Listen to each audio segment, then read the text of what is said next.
En el momento en que hago esta grabación, el Santo Padre se encuentra ya en Polonia, pero aún no ha comenzado de una forma oficial la Jornada Mundial de la Juventud, que tiene lugar el sábado por la tarde y el domingo por la mañana. Sin embargo, el Papa, lógicamente, desde que ha llegado, ha estado ya dirigiendo mensajes y mensajes importantes. Por ejemplo, uno, nada más llegar, en el que afirmó que el mundo está en guerra. Esto lo dijo a consecuencia de, refiriéndose al asesinato de este sacerdote francés, Padre Jacques Hamel, en una pequeña parroquia rural del norte de Francia. Asesinato terrible, ha muerto degollado mientras estaba celebrando la Santa Misa por dos terroristas islámicos. El mundo está en guerra, pero, dice el Papa, no es una guerra de religión, no es una guerra de religiones. El Santo Padre tiene razón, y esto es muy importante que quede claro. No se trata de una guerra de religión o una guerra de religiones. No solamente el Papa Francisco, sino todos los papas, desde que empezó el fundamentalismo islámico, tuvieron mucho cuidado en dejar esto claro, porque si por el contrario hubieran, digamos, caído en la trampa de esos fundamentalistas y hubieran dicho que es un ataque contra el cristianismo, en ese caso sí que tendríamos un verdadero problema. No es una guerra de religiones, y no lo es porque nosotros los cristianos no queremos la guerra. Este es el principal motivo. No queremos la guerra, somos cristianos, es decir, somos seguidores de alguien que nosotros consideramos Dios y que murió perdonando y prohibió a sus seguidores que ejercieran la violencia. Basta recordar la escena del prendimiento de Cristo en el huerto de los Olivos. No es una guerra de religiones y nosotros los cristianos estamos donde debemos estar, es decir, en la defensa de la paz, la defensa de la justicia, por supuesto, también, y en la actitud de perdonar y de poner la otra mejilla, o en el caso del padre Hamel se hubiera podido poner el otro cuello, porque le degollaron.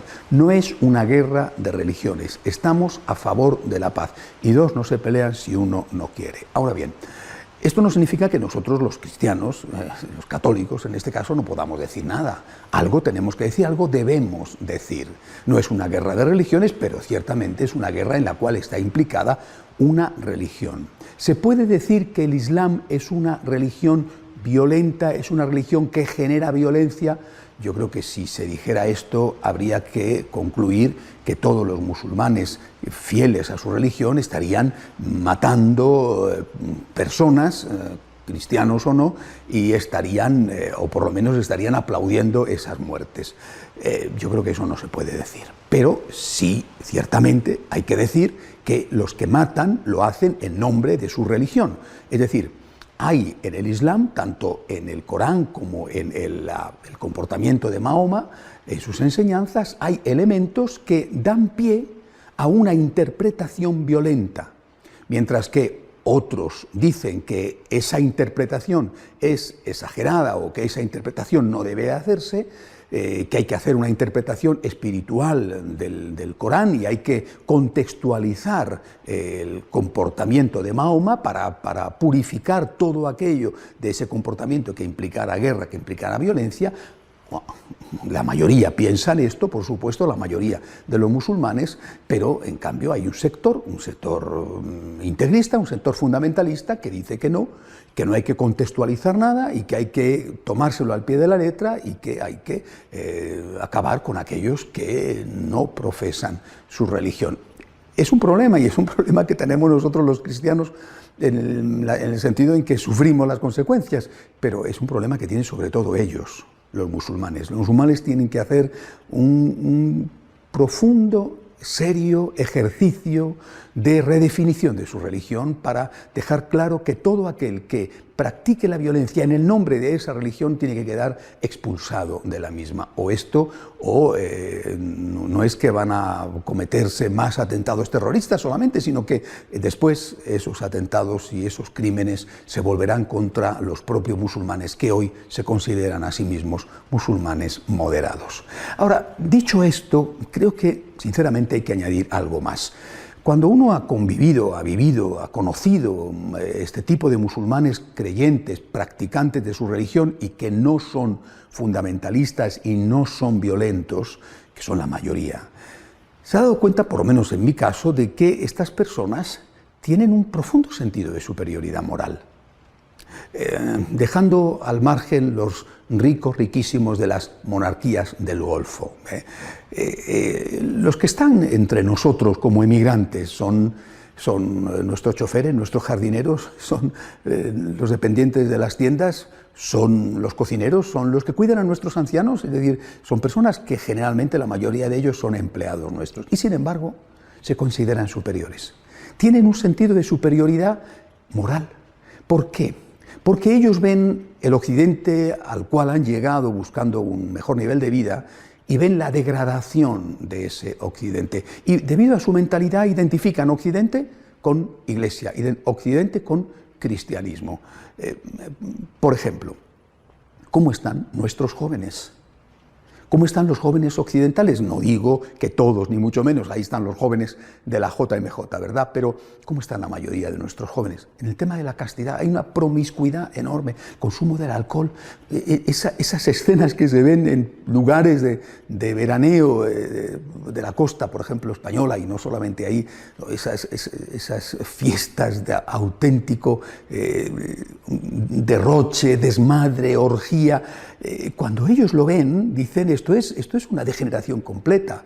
Sus jóvenes, que no me imagino que no serán precisamente todos ellos, ni mucho menos castos, ¿verdad? Pero sus jóvenes viven más la castidad. Pienso, por ejemplo, en las chicas, será la fuerza o no será la fuerza, pero tienen más modestia que muchas de las chicas occidentales. Fijémonos en la defensa de la vida. Ellos que están viendo cómo en Occidente se mata a millones de seres humanos inocentes en el vientre de la madre, mientras que ellos en cambio tienen familias numerosas, aunque no tienen dinero. No es que en Occidente se mata a los bebés no nacidos por el aborto porque haya problemas económicos, simplemente es por comodidad, porque vienen en un mal momento. Ellos en cambio aceptan tener hijos, muchos hijos, aunque no puedan darles toda la buena vida que les gustaría darles. El tema de la familia. Dicen, los musulmanes son polígamos. La mayoría no lo son. Bueno, los musulmanes son polígamos. Bien, ¿y los occidentales?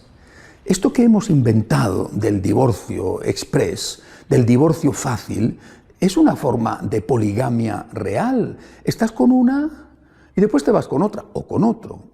Y muchas veces ni siquiera tienes en cuenta las necesidades económicas de aquella a la que has abandonado y la dejas en malas condiciones y así. Es una forma real de poligamia. Es decir, cuando un musulmán que está en Occidente mira cómo está la sociedad occidental de corrompida, se siente superior. Incluso puede tener la impresión de que es necesario, para que esa sociedad sobreviva de alguna manera, es necesario que esa sociedad sea sometida al Islam o que esa sociedad se convierta al Islam. Además, ellos ven la agresión terrible que esa sociedad occidental, que antaño fue cristiana, está llevando a cabo contra la Iglesia. Es una agresión permanente, es ofensivo, es acosador lo que nos están haciendo. Y ellos consideran que nosotros ya hemos perdido la capacidad de ser el fermento de la masa y que además nuestra política, por decir así, nuestra actitud de perdonar, de poner la otra mejilla, no sirve para nada, porque solamente cuando te pones violento te respetan. Y de hecho hay mucho menos ataques contra el Islam en Europa que ataques contra la Iglesia y sobre todo la Iglesia católica. Todo esto les lleva a una actitud, repito, de superioridad, les lleva a intentar islamizar un continente que ven como una fruta madura que pueden coger en sus manos con poco esfuerzo. Se sienten superiores y consideran que Europa tiene que ser un continente islámico. ¿Cómo hacer frente a esto? No solamente, repito, a la violencia de los extremistas, sino a este sentimiento. Creo que es imprescindible que cese cuanto antes el ataque suicida de este esta Europa paganizada, esta Europa laicista, estos gobiernos laicistas contra aquello que es la raíz del continente, contra el cristianismo. Solo una Europa que vuelva a ser cristiana podrá enfrentar, sin armas, podrá enfrentar a la moral islámica, una moral que es en muchos aspectos, por lo menos en muchos, superior. Solamente una Europa cristiana, solamente una Europa que viva su fe podrá hacer frente al desafío que hoy representa el Islam. Y hace falta junto a esto, es decir, que acabe el acoso que estamos sufriendo los cristianos en Europa, terrible, esta dictadura del relativismo, y que además Europa afronte una conversión. Por ejemplo, en los 3 principios innegociables: defensa de la vida, defensa de la familia y defensa de los derechos de los padres a educar a sus hijos. Que aquellos principios que pidió Benedicto XVI que defendiéramos los políticos y los votantes. ¿Por qué es importante esto? Porque, repito, tenemos que recuperar el sentido de una moral auténtica e íntegra para que ellos no nos desprecien, para que ellos no consideren que estamos completamente corrompidos. No es una cuestión meramente moral, en este momento es una cuestión de supervivencia política. Así que yo considero de verdad que o Europa emprende seriamente el camino de la vuelta a sus raíces cristianas, lo pidió San Juan Pablo II desde Compostela, lo repitió continuamente, lo ha pedido Benedicto XVI, lo pide el Papa Francisco, o emprende la senda de la vuelta a sus raíces cristianas, o Europa caerá en manos del Islam, y que nadie se engañe. Si cae Europa, el resto de los continentes vendrá después. Hasta la semana que viene, si Dios quiere.